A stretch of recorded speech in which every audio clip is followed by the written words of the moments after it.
Welcome to the Post Shift Podcast, your raw look at the hospitality industry, brought to you by SHC. What is happening, Post Shifters? Welcome back to another episode of the Post Shift Podcast. Of course, I'm your host, Shawn Soole. I'm really looking forward to chat. Well, I always say this. I always say I'm really looking forward to the chat today, but we're changing up the pace a little bit. We're actually talking to a James Beard Award-winning filmmaker, Evan Rogers, today. I'm just clicking some buttons. Evan Rogers today about his project last year that got a James Beard Award called The Great Wall. And if you haven't had a chance to watch it, please go track it down on Vimeo or YouTube. I'll put some links at the end of all this so you can check it out. But Evan, thank you so much for your time. Thanks for having me. I'm so glad we made this work. What a weird virtual world we're in, that we met virtual and now we're doing something together. It is kind of crazy. Like we were saying in the green room is that this is the second time last episode with Chris Matthews, same thing. We met in Clubhouse, and Clubhouse was in the early days. It was really, really cool. I really enjoyed it. And I thought it was going to be really awesome. And then life got in the way, and all of a sudden it's not so much. But the amount of people that have messaged, I look back at messages, I'm like, oh, we did a Clubhouse in like 2021, I think. And you were like, man, just in a Clubhouse room with you was really cool. And we connected in Clubhouse, which is just insane now. What a weird thing, because that was just, I mean, for me, that was I know for a lot of people that was a COVID space that that everybody found that worked really well, because obviously all of the not being in person element, I felt like that was a cool way to actually converse with people. And I won't lie, I wonder if you remember this, but some of those early rooms you'd hop in and Questlove or somebody big was on the stage. And then eventually some of these trolls and people came on and those guys started to leave. Yeah. Like when the big names were just randomly in these rooms. Yeah, I know. It was so weird. You'd be like in the audience thing, and some on your screen, you were next to somebody like that, and they would start talking. And you're like, oh my gosh, it's Kevin Hart, or like something like that. But I was grateful for this weird pocket of as a filmmaker, like you're always looking to try to expand your network, and this didn't feel like a network to me. And it felt more like this kind of, like you said, like campfire chat thing. So people were throwing ideas and kind of didn't have this like defined space, and everybody was, COVID did that. I think everybody was kind of confused about what next moves were ever going to be. So I found that great as somebody who was starting my whole freelance journey during that. That was pretty cool, What drew you to doing these, like starting the storytelling in the food and beverage space? Did you have experience in the food and beverage space before you sort of started delving into this? Not in total. I had done some work. A good buddy of mine is Chef Alvin Kylon, who started a long time ago, started Egg Slut, which kind of blew up. It was a food truck for a long time when he was in college, turned into what it is now. Multiple destinations across the world. And then I did some stuff with him with First We Feast for a while. He was doing some kind of around his cookbook that he put out and life story. And that was around getting on and where we probably crossed paths. And I had felt there was some space that kind of had been occupied by something like Chef's Table, but didn't have quite, like we had mentioned this before we even got on, didn't have quite the depth or authenticity that I think could have happened with, just the big label side of Netflix being on that, or, some of the bigger outlets. At times it can feel like it fits a format that already exists. And I wondered if there was a way to do that mom and pop a little bit. And so when we connected, I was looking for that. And I actually feel like I met some people through there. Obviously we haven't connected since then, but some people on there that kind of helped influence where that went. So. Yeah, because if anyone who hasn't watched Chef's Table, as I said, go watch it. The one thing I was saying in the green room is like there is this level of authenticity that the big format places you were saying can't delve into, because you kind of want to make it not what was me, I suppose, sure, to the general consumer, because it is hard. Like being a chef, being a bartender, being in this industry is a hard industry to be in. So if you're as raw as you want to be, it sometimes come off as like, well, why don't you change jobs, man? Like the passion element doesn't really come into it. How did you go about like finding that like really raw, authentic sort of nature in Great Wall? Well, I think it is it's something that happened January of 21. I was living in Santa Barbara. I was soul searching pretty hard because I'd worked in-house, couple different production companies, some broadcast, et cetera. I grew up in LA, but I stayed and was getting into post-production about 7 years in or so. And I was starting to feel kind of burned out, and I kind of got let go from a startup I was working at on the coast in Santa Barbara, and started to wonder what else is, around. Like, do I have to stay in California? That was a big one. I didn't know. COVID was kind of making it really undefined for all of us, especially editors that could be remote, right? Like, we could do that. A lot of times that wasn't acceptable necessarily for, playback sessions. Clients wanted to be present. They want to be with you in the room. I do admit that you get stuff done, but I kind of wanted to see the rest of the country a little bit more. And so me and my wife road tripped around the South and wound up visiting a friend in Greenville, South Carolina, which is where I live now. Really cool pocket of people. It's basically we're sitting right between Atlanta and Charlotte. So you've got a film capital in Atlanta, a somewhat growing food capital in Charlotte. I guess they're both food capitals, kind of growing film scene in Charlotte. And Greenville was just this really beautiful pocket. And I know that we've been starting to grow in the food space and whatnot. And I ran into this guy, his name's Rio Oshiro, and Rio had been talking to Kay Ling. And Kay Ling is the owner of Sumbar, who the whole Great Wall film is about. She had a whole, in the film, we talk about it, but she had a whole career change from chemical engineering into starting her restaurant to her parents' chagrin. She had grown up in restaurants in Ohio. Her parents were immigrants from China. This whole story. And Rio and I got to talking right away. And he was like, hey, I had this idea of doing this commercial with Sumbar.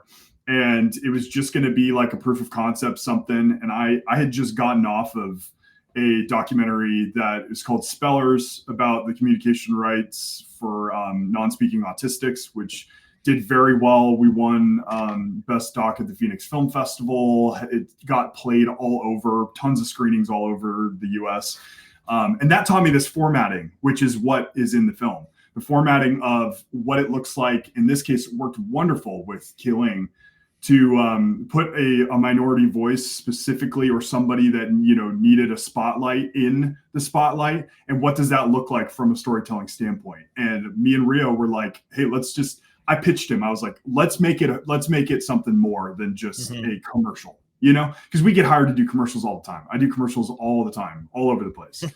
And this became something when we both got to know Kayling that turned into what it became, which was, we're just going to shoot one day and try to get something, maybe just a proof of concept trailer. Let's just do something, right?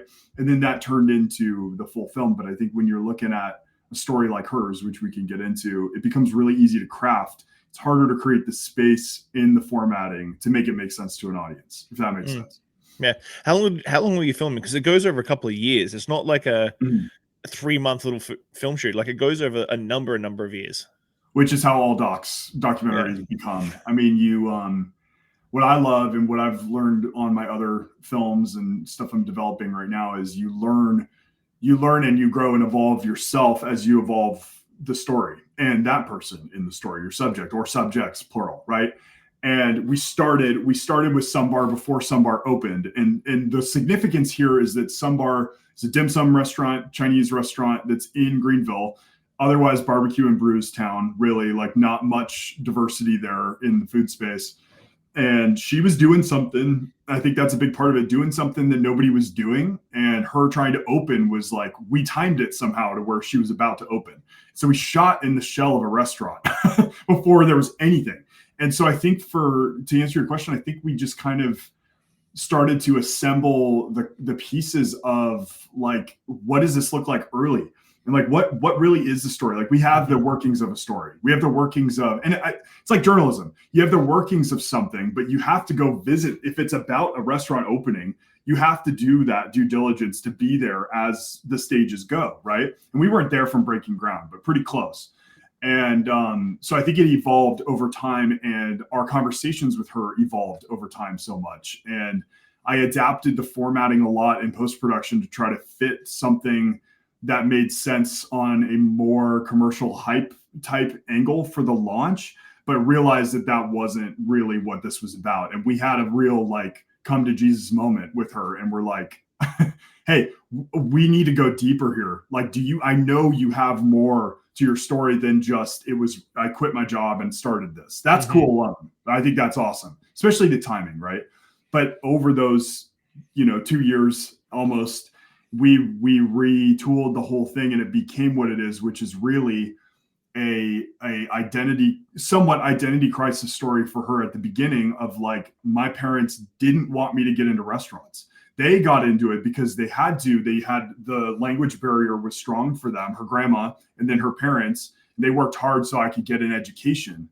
And then I went right back into it. Mm-hmm. She finished school as a chemical engineer. She was working as a chemical engineer and then decided, I'm going to go do this. So there was a lot in there that we knew off camera that we asked, hey, do we have the permission to explore this with you? And then it turned into what it is. And we can describe that more.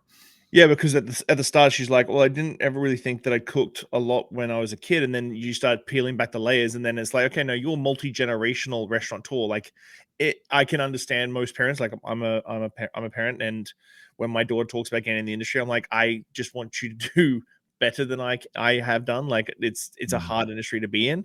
Mm-hmm. But then you see the legacy of like her grandmother all the way through, and it kind of like it was always and it was always going to end up happening. Yes, it was. And I think she knew that. She knew, I think that was where, it's part of that kind of first act of the story, her identity crisis, quote unquote, that she was in. I think that was more of an off camera, and I don't want to make it sound dramatic. It wasn't crazy. It was just like, she felt that kind of thing with her family. She didn't know, like, is this my thing or is this my family's thing? And she had to figure that out. And I think it seems multi-generationally, and her place is her own restaurant, and it's not a mom and pop per se, but it is small and it's intimate. I think she probably has 16 or 15, 16 tables in there. So you've got 30 to 50 people in there with bar service at any time. It's not a huge environment, which is similar to her parents' and grandma's restaurant. Like, it was small. So I wondered if she didn't know if she was inheriting it at first, and then how does she make it hers? And then it kind of culminates with the restaurant opening, with how we shot it, and she gained so much confidence from all of that. And you'll see it in the footage, but the second interview we did was the interview with the whole space was done, and she's sitting there with this confidence and kind of glowing new demeanor that we kind of were able to work on with her, which was, hey, this is cool. Like, I prompted it to her. I was like, listen, this is really cool that you decided to do this. You can't feel like on camera, this is like, you don't know if you can own it, right? Like, because you don't know how much sometimes of this is actually true story-wise, right? As an audience member, like, did we prompt her super hard? Did she, what liberties did we take, right? Everything that she said is fully her. If we just put her in a position to succeed the way that she did. And I think she gained confidence that, like, I did this, and I can feel like I did this. I don't have to feel like it's only my family's thing. Like, this is my thing. Her family still lives in Ohio. They don't live here. So she did all of the financing, everything by herself. And that was, showed through. So yeah, definitely the first scene definitely showed through when she was like, "You're just going a million miles an hour, so you just do everything by your gut." I think as restaurateurs, that's why we keep opening places, because it's almost so fast and so quick and so guttural when we're making these decisions that you don't remember how hard it was. That yeah. like, you do it, you open, you run it for a couple of years, and like, I'm getting the itch again. It's like, I need that dopamine hit to open a restaurant. But you do see that progression of her confidence and everything sort of progress through the film, from the sort of very first scene through the whole entire documentary. How did you balance that out? Like, how did you balance out telling her story and then also balancing out the legacy and the cultural element to it? I think one thing on the I do a lot in the documentary space, and you learn a balance over time of show versus tell. And I talk about that all the time. Show would be, you can summarize a lot of information in archival footage, right? So we show a lot of archival for family photos, all that stuff. Versus tell would be like, what are the moments that you really do need somebody on camera speaking to a certain effect, right? And so now when I approach, because I edited the whole project also. So when I approached the edit for it, I thought, what is the best way for me to, that's a really good, it's getting me thinking. It's like, what is the best way for me to approach this from these are the standout bites that I need to have. I know that this 2 or 2.5 minutes of sound bites are the bites that I want from a story perspective that really connect the viewer to the message, right? I want those. But in what ways can I tell all of that, 70 years of history or whatever it is, 60 years of history, right? Well, I can do that through showcasing some moments throughout, right? Archival, text on screen that describes some things, all that stuff. From a technical standpoint, that's typically what I do. But I think it's really important to let your audience, especially in food and bev, right? Let your audience be able to breathe and feel the space that these people occupy, these chefs, because otherwise, there's, first of all, hopefully you'd want to go to the restaurant after you watch it and eat the food. Like that's a huge part of it, right? But then the second angle is would you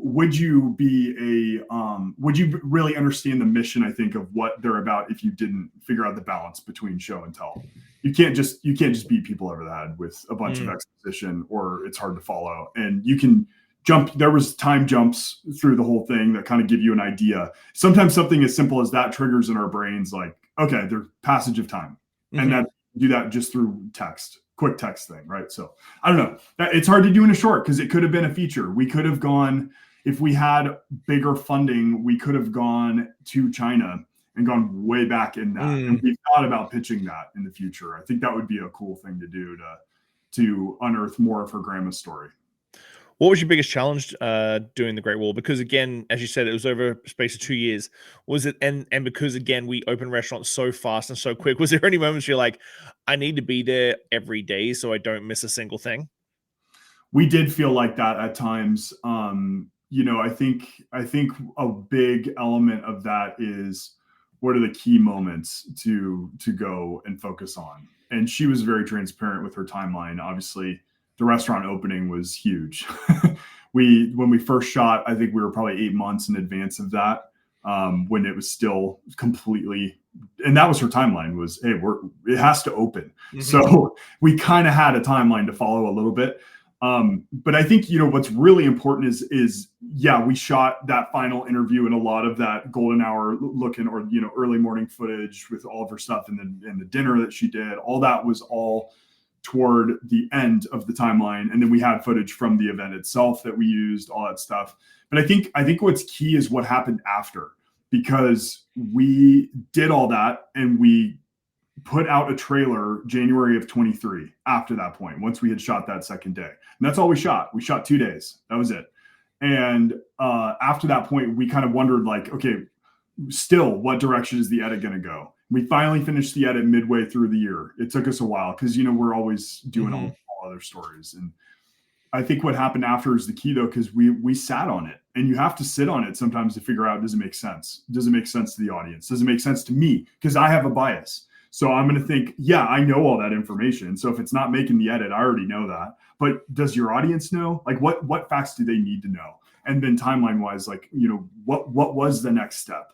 And the next step ended up being, we screened it locally, which opened the beard door. I don't know if you wanted to prompt something that way, but the beard thing was never even, it might've been in our periphery, but it wasn't a direct thing that we were thinking of, How did that come about, the James Beard Award? Just screened it and then all of a sudden someone saw it and picked it up and was like, hey, here we go. Yes. And the key with this is we bootstrapped it. This was an investment for us, this whole thing. So I'd say it worked out pretty good. I mean, we figured, okay, we don't want to show this just to the web when it was done. We didn't want to just put it on YouTube. So we did a local screening in Greenville, invited out through a lot of Kaling's industry connects, food writers from the Southeast that all kind of came out and saw it and got to eat her food and watch it in a theater and all that stuff, kind of like a festival. I do a lot of the festivals and stuff. So very similar to that. We spoke about the themes of the film, and there's a writer who writes for Eater in the Southeast. Her name's Stephanie Burnett. She showed up and was like, oh my gosh. And a lot of people love Kaling, so it was a little bit easier for us in the Southeast. People know her. A lot of Charleston people know her. A lot of, that she's been in these circles a little bit. And Stephanie was like, hey, I'm contribute to James Beard. You guys have to try to submit to the awards for the next time around. And we were like, okay, we'll just try it. Cue another 4 months of waiting, find out we got accepted. And then the event happened July of last year. So we started filming in 22 and didn't even have the event until July. So 2 years after. And it was up against CBS Sunday Morning and a couple other big outlets. And it was really cool to have it, do what it did and win and all that stuff. And I think it's just validation that, like you said, that kind of storytelling can make a difference. And it doesn't have to be too heavy. It can be something that's like, oh, I wasn't conscious of this really before, like, the importance of food cultures all throughout. And being from Los Angeles, I grew up in that. But coming here, there is a big divide of like, yeah, when I said barbecue and brews, I literally mean breweries, barbecue joints, and coffee shops, and not a lot of these diverse spots like hers that are so great, So that's the one thing that the whole thing never felt too heavy and too overly reflective. It was just the right amount of like reflection into kind of like story and that sort of thing. Now that the hospitality industry and the food and beverage industry is so dynamic, are you looking at doing more things in the space similar to this? Yes, I've had a lot of pitching opportunities that popped up post James Beard. That helps immensely, as you might imagine. I know you guys are able to use it to such great success as well whenever it comes through. But I've pitched a very similar format for quite a few different series, and a lot of them are starting to kind of gain some ground, which is great. Again, ultimate blueprint being Chef's Table at the beginning of it. They were the first to really do it on any sort of cinematic level, really behind.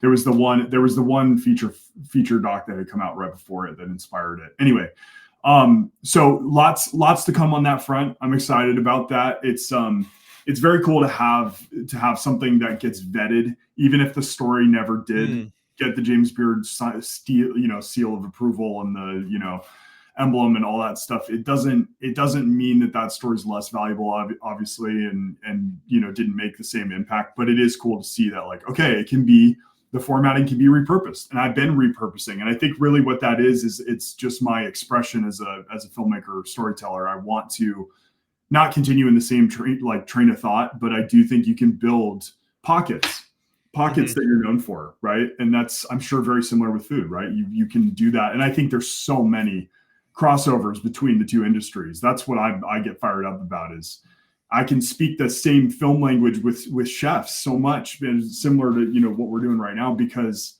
it is a deep, hard path for us.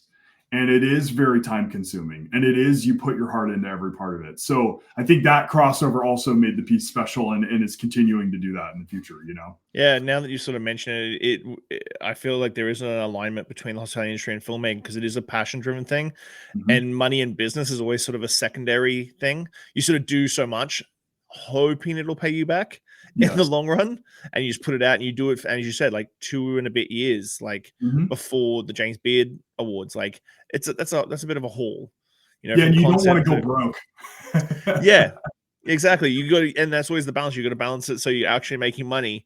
But with the hospitality industry, especially post pandemic, and as we chatted about Clubhouse during the pandemic, when they're operating on the edge of survival, how do you handle sort of looking at that? Because now you are sort of going outside of that same format outside of the Great Wall. How are you going to sort of handle that, portraying that struggle authentically without losing that sort of hope in humanity and the stories that we were talking about before?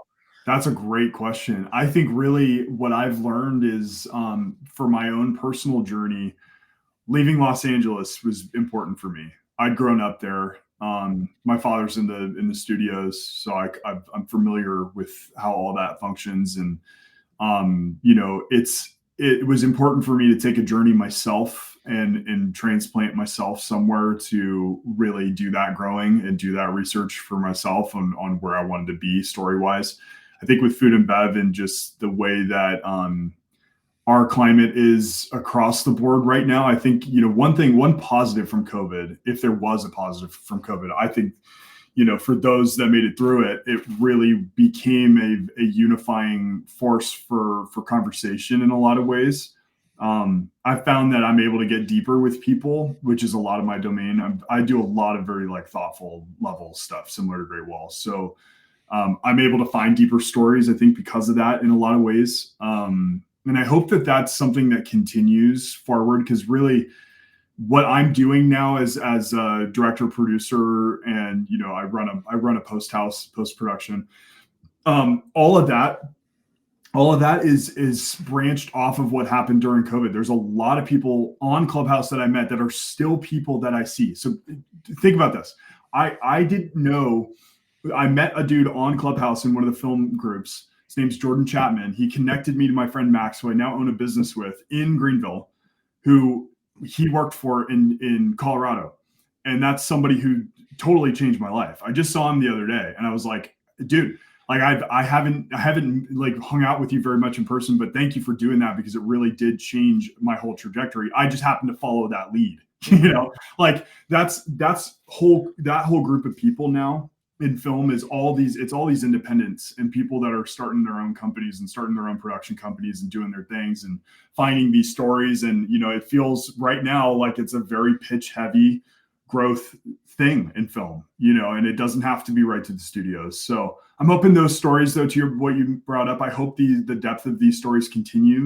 And I hope that I hope it isn't doom and gloom 100%, because there's a lot of things in our world right now to make you feel that way. But I think people have access to do some pretty cool things now. I would say, entrepreneurs are able to get into more than they've ever been able to in some ways. And so I would say that's probably what I'm looking at story-wise, Are you going to do a follow-up with the Great Wall and sort of because I'm guessing Sunbar's been open for about 18 months now, almost 2 years-ish? Yeah.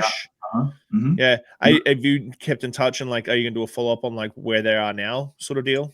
I think it would be really cool. That's a great question. I think that idea of adapting it to be a feature at some point would be really cool. I think with the beard backing now, I think we could probably do something along those lines. I think it would be a necessary follow-up at some point. I would hope so. She is a really dear friend to us, to me and Rio, and she's in our very small friend group that we have out here. So we see her a lot and, always have conversations around what she's going to do next, what we're going to do next and all that. So I hope something happens. I will say Greenville is growing and on the come up for a lot of food stories. So I think there'll be, there's spillover that we're getting from New York, Atlanta, Charlotte, Charleston, all these kind of things are converging. So I wouldn't be surprised if there's more stories out of here. Yeah, I got a couple of friends who are opening something up in Charleston. Well, they've been trying to open up something in Charleston for 4 years right now. Wow. And they're just, I think, renegotiated their lease and they're going to be opening. It's the guys from Dead Rabbit in New York. Oh, yeah. Yeah. Mm-hmm. So Shawn and that are doing that at their Hazel and Apple. Wow. Let's talk about business and entrepreneurship a little bit, because it is something that, because it's such a passion-driven industry for yourself, and same thing with us, how do you balance out that passion side of things with actually being grounded? And are you good at the business and the entrepreneurship side of things? I've gotten better. I've had to crash course it. I think that's the best way to learn, to be honest. I'm sure you're that way too. I think you can do, from a collegiate standpoint, I got a communications degree. Mm-hmm. I mean, I use it every day, but it's not the same as having that kind of internal structure that a lot of my accountant friends have. I have a good accountant, so that helps. But no, I think I've grown and learned it. The biggest strength for me, I think, and maybe partly how we met was, and still is, relationship building is huge for me. I think it does everything. I mean, I don't know if and it's not a network to me, I don't think it is networking. I think it is relationship building. Mm-hmm. It's the verb, right? And I think that has been a huge door opener for me to learn structure and mentorship. I've had that and I've grown in that. And, I've opened 3 different ventures. So I've got all my film work that I do as a director producer. I have a post house that I operate, and that's out of COVID as well, that I started. In Greenville, I have a rental house. That's the only rental house here for whatever reason. I mean, that's huge in film. There's hundreds and hundreds and hundreds of them in Atlanta, LA, all that stuff. But it's cool to be on the ground floor of that inventory, learning how to do all that stuff. And then I run TEDx Unity Park here, which is a TEDx conference that we do every year here in Greenville. It's grown quite a bit. We had a great first year in 2024, gearing up to be a lot bigger this year. And that's a whole different side of my brain. I mean, that's events and all of that. I'm on the other side of those a lot of times shooting them, but doing the event structure and promoting and marketing, something like that is different. It's totally different. You know how it goes. I mean, it's very, very similar in the film side for food in any events or anything like that. So I would say a lot of it just comes from surrounding myself with the right peer group. That's huge. I have peers in film and entrepreneurship, in 20s and 30s, 40s range that are all over the place. Some here local, some elsewhere. And it's just, you can't do any of this. You have food the same way. You can't do food or film without having that. It's really too hard to do to keep your morale up, I think, without those people to push you or bring you projects or you bring them projects, whatever. So network, not networking, but relationship building. That's like everything for me. It's taught me everything. Yeah, I feel like networking more is a one-way street, whereas like, what can I do for you? What can you do for me? Whereas relationships are, hey buddy, how you doing? What are you working on this week? And more of a check-in, see how you're doing, and without having to have an ask. Yes, 100%. Networking and entrepreneurship gets a little icky at times. I'm going to be honest about that one. Certainly does, you do shaking hands and changing business cards. It gets a little icky at times. A networking event versus a meetup. That's a huge difference. We run a film meetup here as well, and it's called Film Society, and dudes just come, anybody. But a lot of times it ends up just being a brewery hang, and you wouldn't believe this stuff. Like, we've had people show up to that for the first time and they're hired W-2 the week after. And that's Greenville. So like, that's a huge difference versus the name tag, go to a networking event. I've never had a good experience with that, unfortunately. Neither have I. Is for the future for you, as you've been touring you've got a couple of projects and you're sort of working on the same format, is food and beverage and that sort of hospitality industry a big focus for you moving on? Yeah, it's a place with good storytelling. It is a priority because of what we discussed. I think because of the depth of stories, the deeper personalities, like we've talked about, the stories of struggle for a lot of people and how you can make, I guess you're not making light of it. You're trying to, you're bringing a spotlight to it, trying to put a spotlight on those situations and how hard people work. I'm very energized about the South because of that. The South has a lot of things. Obviously there's a lot of weird, bad stuff in the past, and now they're trying to improve. And Greenville felt like a sleepy town. I honestly feel the same about Charlotte in a lot of ways compared to what I grew up in.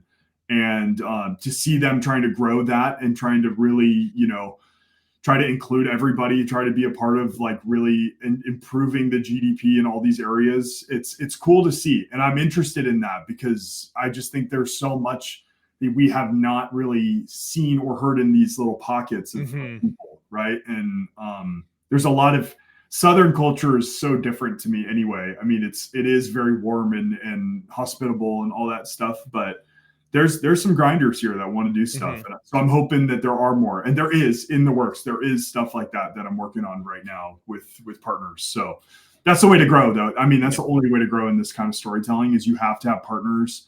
You have to connect it to something else as well, like screenings and all that stuff helps it. So, and you're going to stay in smaller markets. I'm not going to see a documentary about a restaurant in New York or LA or something like that. Just smaller markets is sort of your niche. Not. I still do so much business in LA, and I do business all over. I think you can find some unique stories in the smaller market that might be a smidge more interesting at times, or you can land in a big market in New York and have the biggest experience story ever. So it doesn't, geography wise, it doesn't really matter to me. I think I just have interest right now in where I'm at, but nice. I travel and shoot everywhere. So at the end of every episode that I do is the 5 deep questions. Okay. So they're very reflective. They're deep. I never send them out. I've had a few people go, "Can you send them to me just so I can reflect?" I'm like, "Nope. It's got to be off the seat of your pants." Okay. One is one lesson or experience that has shaped your perspective the most, and how do you carry that forward in your life? That's a really good one. Really good. I think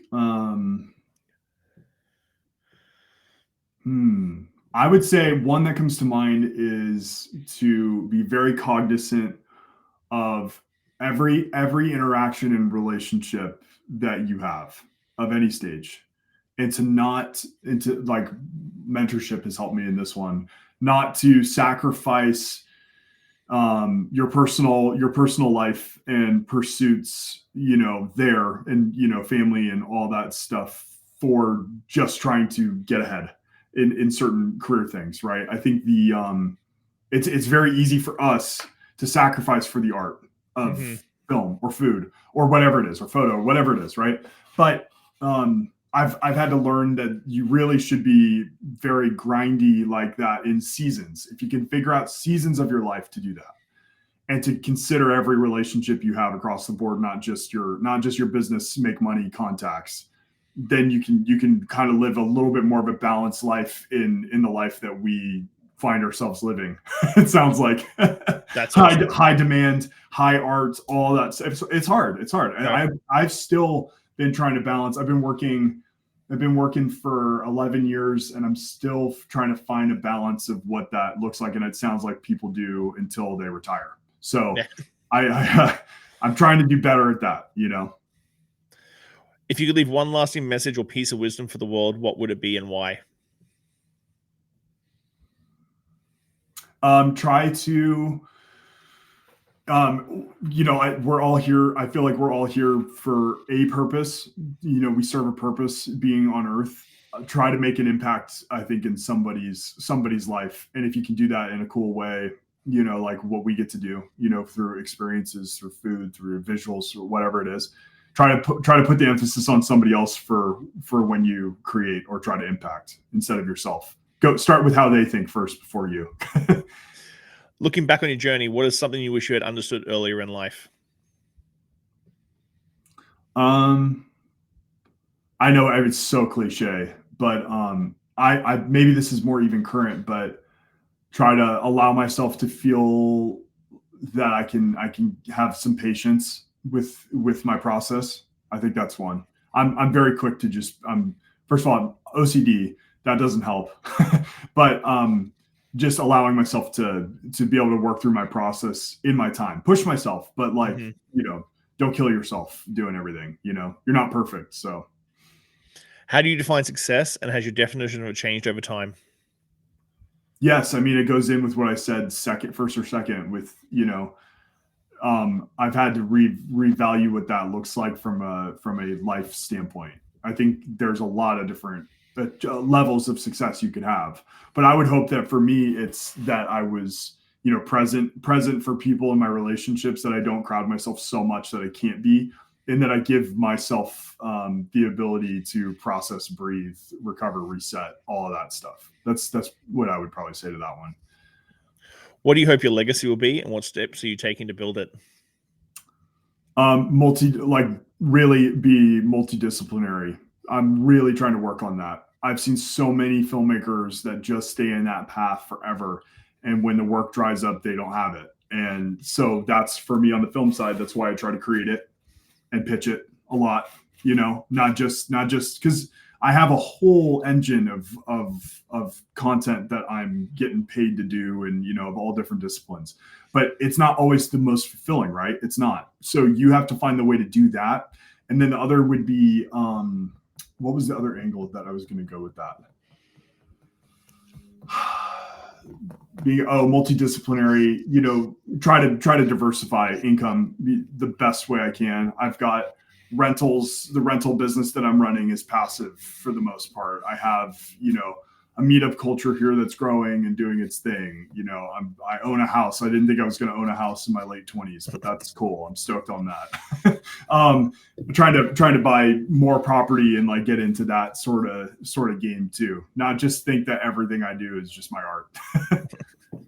Well, man, thank you so much. The Great Wall is a fantastic film. I'm going to post a link in the podcast and everywhere that I can possibly post it for you, because it really is a fantastic story, and just the way it's shot and the depth without being so heavy was just an amazing, refreshing thing. As we said earlier, like it's not like the Netflix specials that are too polished. It was raw without being too intense. So it was a Sure. really, really, really good film, and I really Sure. appreciate your time. Thank you so much, and good luck with the future. Like, Thank you. hopefully we can keep not have to go back to Clubhouse to keep in touch. Yeah. That'd be great. Thank you so much. Thank you for your time, man. Cheers. Yeah. Bye. Thanks for listening, Pose Shifters. Well, I hope you enjoyed that episode. I really enjoy sitting down with friends and peers and just chatting about the industry and getting down to the nuts and bolts of what's really going on out there. Make sure you like, subscribe, comment, everything on all the platforms. Just hit it up and I'll do my best to answer any queries or questions you have. I'll see you next week, guys. Bye.